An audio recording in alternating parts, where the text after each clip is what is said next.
Let's take a look at viewport navigation using these buttons in the bottom right corner. First, we'll make sure that our view is active by right-clicking it. Now let's start with the Zoom tool. Dragging in the viewport zooms in and out of the view and that view alone. You may notice that the position of the Zoom tool inside the viewport is irrelevant, as the zoom in and out is always based on the center of the viewport. This is not very practical. It would be so much better if we zoomed in relation to the position of the cursor in the view. You can make this possible by going to the Customize menu and in Preferences under the Viewports tab, turn on these two options for zooming about the mouse point in both isometric and perspective views. When we zoom again, notice that zooming in and out is a lot more practical now because it's always around the cursor. You can also use the mouse wheel to zoom, but then the zoom is incremented and not as smooth as the zoom tool itself.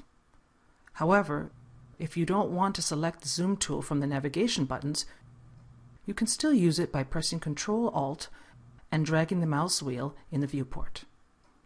The next navigation tool is pretty straightforward. It's called Zoom All and zooms in and out of the 4 viewports simultaneously instead of just the active one. Next is Zoom Extents, which frames all the geometry in the scene to the extent of the viewport. So whether you're zoomed in or far out, clicking that icon will frame the scene in the viewport. Notice the little black mark in the bottom right corner of the button. This indicates a flyout showing more options. The white box in this case is the Zoom Extents we have just seen, and the green box is called Zoom Extents Selected. This means that if you have one or more objects selected, the Zoom Extents command will only frame the selection and disregard the rest of the scene. The next button is Zoom Extents All, which works like Zoom Extents but on all 4 viewports simultaneously. You can also press Z to frame objects in the viewport. Pressing Z frames only selected objects in the viewport or frames all objects when none are selected. This is a very quick way to get closer to an object you need to work on. The second row of navigation tools start with either Field of View or Zoom Region, depending on which type of view is selected. When you switch to an isometric view, such as the front view, you can use Zoom Region to define an area which becomes the next display.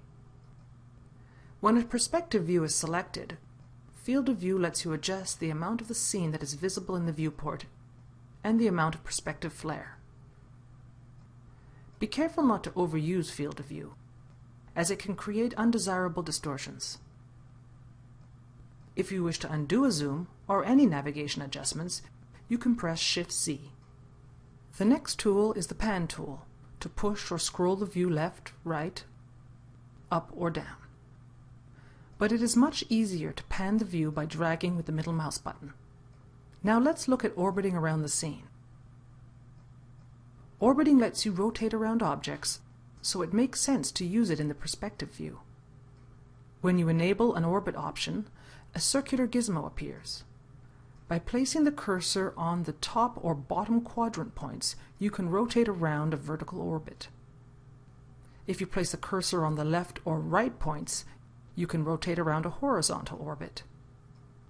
By placing the cursor inside the yellow circle, you can orbit freely around the scene. Be careful, for if you place the cursor outside the circle, you'd be tilting the view, and that may not be the effect you're aiming for. To dismiss the gizmo, you can right-click or press Escape. The Orbit Flyout has 3 options which let you choose different centers of rotation. The first option lets you orbit around the center of the view. This can be useful, but if objects are near the edges of the viewport, they might rotate out of the view. The second option lets you orbit around a selected object. Notice how the object is the base of the rotation and never moves out of sight. This can be the most useful orbit option. The final option is for object subselections, and we'll skip that for now. You don't need to use the circular gizmo. The quickest way to orbit is to use the keyboard shortcut. Begin by selecting the orbit option you prefer. Then right-click in the viewport to dismiss the gizmo. You only need to do this once. Now press Alt and drag with the middle mouse button in the viewport. This shortcut picks up the orbit option you selected, even though the gizmo is not active.